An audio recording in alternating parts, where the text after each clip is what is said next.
Assalomu alaykum. Bugun sizlar bilan oldingi videoni davomini, ya'ni bel umurtqalaridagi grijalarni qanday qilib uy sharoitida mashqlar orqali yo'qotish mumkinligi haqida gaplashamiz. Videoni oxirigacha ko'ring. Demak, bizda bel qismida asosan uchraydigan grijalar 4-va 5-bel umurtqalari orasida hamda dumg'aza orasida bo'ladi. Chunki bu bel umuman umurtqa pog'onasining oxirgi qismi bo'lib, asosiy nagruzka shu joyga tushadi. Bu umurtqalarni sizlarga ko'rsatib o'tmoqchiman. Mana bu 4-bel umurtqasi. Ya'ni chanoq suyagini to'g'risida joylashgan bo'ladi. Oxirgisi 5-bel umurtqasi, bu esa dumg'aza. E'tibor qiladigan bo'lsangiz, 4-5-bel umurtqalari asosan chanoq ichkarisiga to'g'ri keladi. Shuning uchun bu joydan chiqadigan nervlar chanoq organlari ishini birinchi o'rinda buzadi. Ya'ni siyishni, ichki kelishi, jinsiy sistema ishlarini buzadi. O'tgan videoda buni aytib o'tdim. Undan keyin bu joydagi nervlar chiqib, chanoqning ichidan o'tib, son chanoq bo'g'imi va oyoq qismlariga ketadi. Shuning uchun L4, L5 ta grijasi bor bemorlarda asosan son chanoq bo'g'imini tashqi tomonida, sonini tashqi tomonida va boldir qismini tashqi tomonida kuchli og'riqlar, achishishlar, tortishishlar kuzatiladi. Undan tashqari oyog'ini oldingi qismi, ya'ni panjalari tovon qismidan tepaga qarab bukilmaydi. L5 S1, ya'ni oxirgi bel umurtqasi bilan dumg'azani o'rtasidan chiqqan grija esa asosan sedalishniy nerv, ya'ni o'tirg'ich nervini siqishini hisobiga quymushdan tortib, ya'ni orqa tomoniga qaraydigan bo'lsak, mana bu dumg'aza suyagi, bu 5-bel umurtqasi. Bu yerdan chiqadigan nervlar son sohasi, ya'ni grushevidная мышца, noksimon muskuldan o'tib, son chanoq bilan sonni orqa tomoni, boldir qismi va panjalarga ketadi. Shuning uchun sedalishniy nervi qisilgan odamda asosan tortishishlar yuzaga keladi aynan shu qismlarda.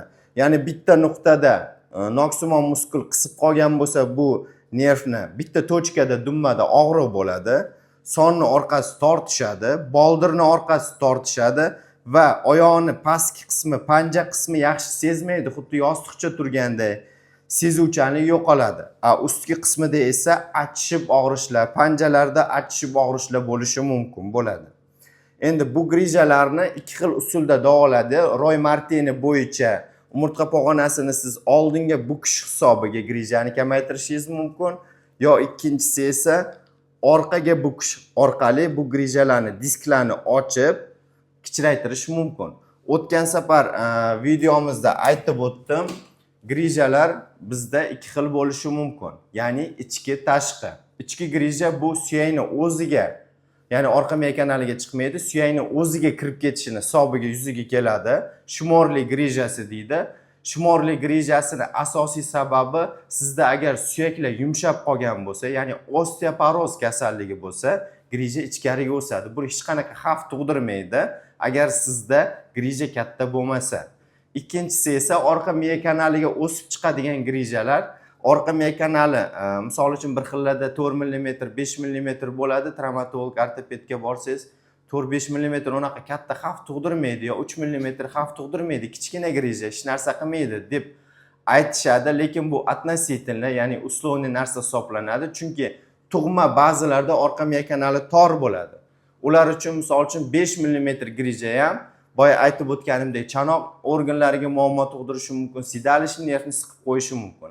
Ba'zilarda 10 mm grijasi bo'ladi, lekin bemalol yuradi. Nima uchun? Chunki ularda tug'ma orqa miya kanali keng. Ya'ni orqa miya oldida nerv bo'ladigan bo'lsa, grija unga yetib borib siqquncha ancha masofa bo'ladi. Ya'ni bitta narsaga e'tibor qiling, orqa miyamiz birinchi, ikkinchi bel umurtqalari ro'parasida tugaydi. Ya'ni undan pastida orqa miya yo'q. Undan pasti kichkina g'altayni ipiga o'xshab, iplar pastga oyoq tomonga qarab ketadi. Bu degani, agar sizda 4-5-bel umurtqasidan chiqqan nerv orqa miyani siqib qo'yibdi desa, bu bo'lmagan gap. Chunki u joyda orqa miya yo'q. U joyda faqatgina iplar bor. O'sha iplardan qaysidir bittasi misol uchun siydik pufayga, qaysi bittasi orqa ichakka, qaysidir bittasi tizzaga yo panjaga ketgan bo'lishi mumkin. Grijangiz shulardan ma'lum bir qismini siqishi mumkin. Ya'ni sizda o'sha belingizdan chiqqan grija tizzaga boradigan nervni siqsa, sizni tizzangiz doimiy og'rib yuradi, travmatologga borasiz, ukol olasiz tizingizga, tekshirtirsangiz oddiy sinovid shamollash chiqadi, yo Minsk pardada 1-2 daraja yirtilish chiqadi, lekin og'rig'i chidab bo'lmas darajada bo'ladi. Bu asosan grijani hisobiga bo'ladi. Tizzani davolash kerak emas. Bu payt belingizdan chiqqan o'sha grijani davolash kerak bo'ladi. O'shandagina tizzadagi og'riqlar o'tib ketadi. Demak, mashqlarni 2 guruhga bo'lamiz, chunki ba'zilarda Roy Martini bo'yicha birinchi tipdagi grijalarda 4 ta mashq beraman, ya'ni umurtqa pog'onasini bunda orqaga bukish kerak bo'ladi. Bu asosan yurganlarda sedalish nerv siqilib qolib, bir tomonga qiyshayib qolganlar bo'ladi. O'shalarga foyda beradi. Ikkinchi turdagi mashqlar naborot, umurtqa pog'onasini oldinga bukishimiz kerak bo'ladi. Bunda ichki organ tomonidan, agar ichki organda aybi bilan grija chiqqan bo'lsa, travmani hisobidan bo'lsa, ularga foyda beradi. Shuning uchun ikkita guruhdagi mashqlarni ham alohida qilib ko'rishingiz kerak. Qaysi guruhdagi mashqlar sizga to'g'ri kelsa, o'shalarni olasiz va kuniga 2 mahaldan o'sha og'riqlaringiz ketguncha qayta qilishingiz kerak. 10 martadan bajarish kerak bo'ladi. Demak, birinchi mashqimiz bu umurtqa pog'onasini orqaga bukish. Bu asosan o'tgan safar aytganimdek, umurtqa pog'onasida agar belda bukuklik, lordoz kamaygan bo'lsa, ya'ni to'g'ri bo'lib qolgan bo'lsa, shuni hisobidan og'riqlar bo'layotgan bo'lsa, ularga foyda beradi. Yoki agar siz qiyshayib qolgan bo'lsangiz, ya'ni umurtqa pog'onasi chanoq tomon bir tomonga tortib ketib, qiyshayib qolgan bo'lsangiz va og'riq kuchli bo'lsa, og'riq qoldiruvchi dorilardan o'tib ketmayotgan bo'lsa, bu ancha foyda beradi. Buning uchun umurtqa pog'onasini orqaga bukishimiz kerak. Buning uchun mana bunaqa narsa kerak bo'ladi. Buni o'rniga taxtadan yasalgan yo bo'lmasa sochiqni buklab ham qo'yishingiz mumkin. Mana buni dumg'aza qismiga taqab qo'yamiz. Aynan belni chuqur bo'lish kerak bo'lgan joyiga va sekin astalik bilan yotamiz. Buni asosiy foydasi umurtqa pog'onasini bel qismini oldinga ko'tarib turadi. Shu yotishda siz 5 minut yotishingiz kerak. Boshlanishiga 5 minut yotishingiz kerak. 5 minutdan keyin har 2 soatda qilib borasiz bu mashqni. 3-4 kundan keyin o'sha bemalol yotadigan, hech qanaqa og'riq bo'lmaydi bel qismida. Keyin bu o'zgartirish mumkin. Ya'ni mana bittaga ko'tarib olsangiz bo'ladi. Mana bunaqa joyi bor, ko'tariladigan. Mana bu balandroq bo'ladi endi. Balandroq bo'ladi. 3-4 kundan keyin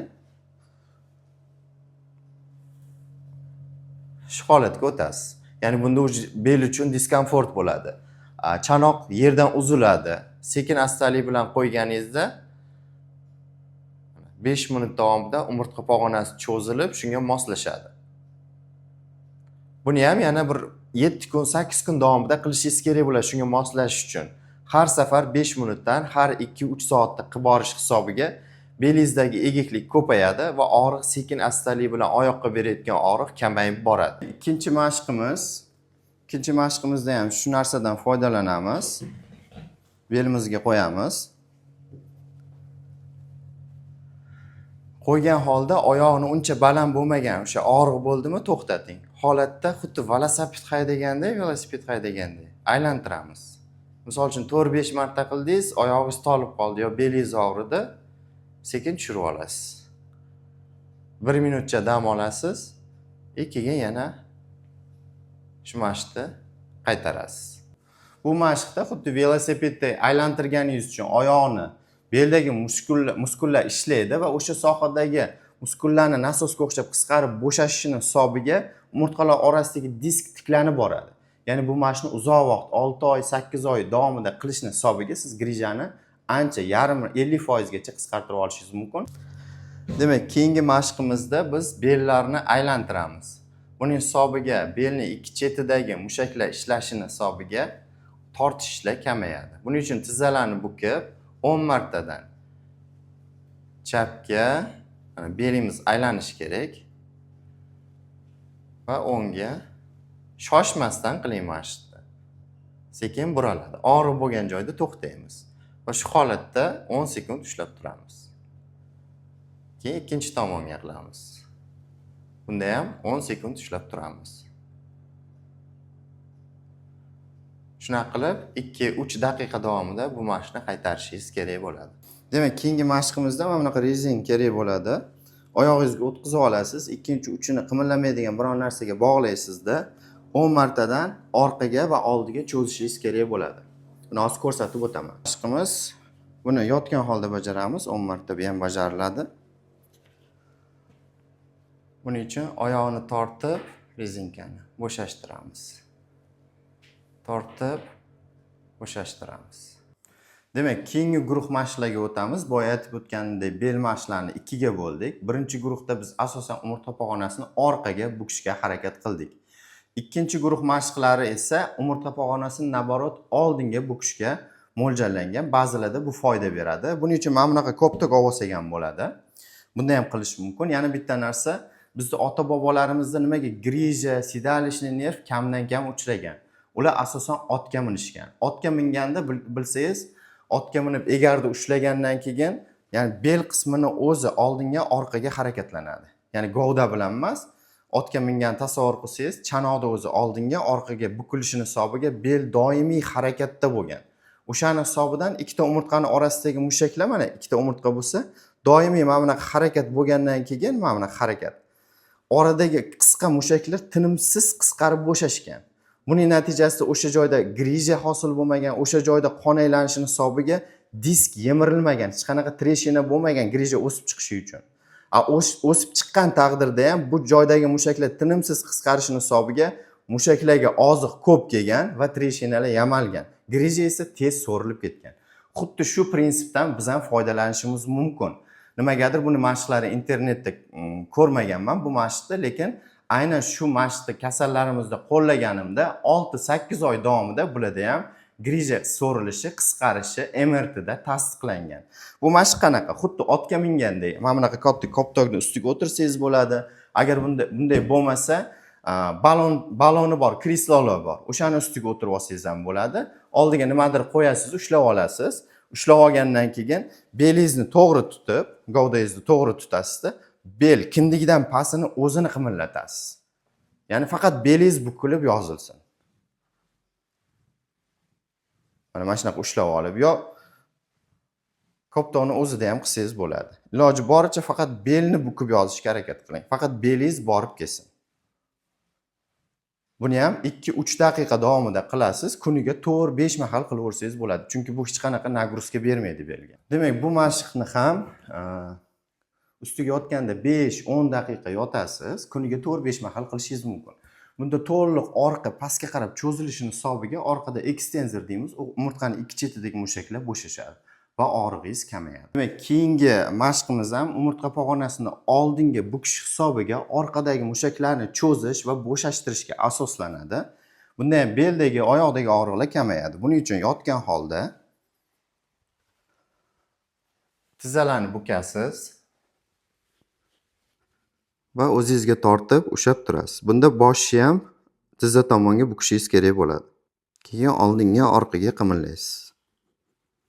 Demak, bu mashqni ham kuniga 4-5 mahal 1-2 minut qilishingiz mumkin bo'ladi. Demak, bu mashqimizda qanaqadir kushetka yo bo'lmasa kravat uchli joyga, qirrali joyga turasiz, sochiqmi biron narsani burchagiga qo'yib, qovog'ingizni o'sha joyga to'g'rilab oldinga yotasiz. Va pastga osilib turgan oyog'ingiz xuddi lattaga o'xshab osilib turishi kerak. O'sha holatda 1 minut yotasiz. 1 minutdan keyin oyog'ingizni sekin oldinga, orqaga harakatlantirasiz. Bu orqali sizda grija emas, sizga MRTda L5, ya'ni 5-bel umurtqa bilan dumg'aza ikkalasi bir-biriga yopishib qolibdi, sakralitizatsiya degan diagnozlar qo'yilsa, tikka o'tirganingizda belingizni o'rtasi qadalsa, achishib og'risa, aynan shu mashq sizga yordam beradi. Demak, bu mashqda orqada mushaklar bunda ham cho'ziladi. Kuchingiz yetgancha qilishingiz kerak, og'riq bo'lgan darajagacha 5-6 martadan 10 martagacha qilish mumkin. Kuniga 2-3 mahal. Keyingi mashqimiz esa shu holatda belingizni orqaga, ya'ni tazni orqaga tortishingiz kerak oldi tomonga. Qorningizni yana pastga qilasiz. Ya'ni bu yerda asosan taz va bel sohasi harakatlangani uchun grijada yaxshi foyda beradi.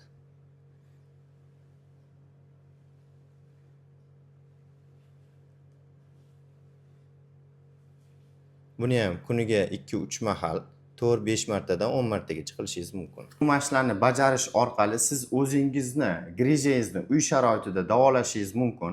Chunki grijani davolashda ikki xil usul bor deganman o'tgan videoda ham. Bittasi operatsiya qilib qirqib tashlash mumkin o'sgan narsani. Ikkinchisi faqat mashq yo'li bilan davolash mumkin. Ya'ni dori-darmon bilan bu narsani hal qilish qiyin. Chunki dori faqat o'sha joydagi og'riqlarni kamaytirishi, atoklarni olishi yoki yallig'lanishni yo'qotishi mumkin. Lekin grija so'rilib ketishi qiyin bo'ladi. Agar sizda ham shunaqa muammolar yuzaga kelgan bo'lsa, mashqlardan keyin og'riq o'tib ketmasa, qanaqadir shikoyatlaringiz, analiz snimkalaringiz bo'lsa, quyidagi raqamdagi Telegram orqali menga jo'nating, albatta ko'rib maslahat beraman. Bundan keyin ham shu mavzudagi videolarimizni olish va kanal rivojlanishi uchun podpisatsiya va qo'ng'iroqcha tugmasini bosishni unutmang.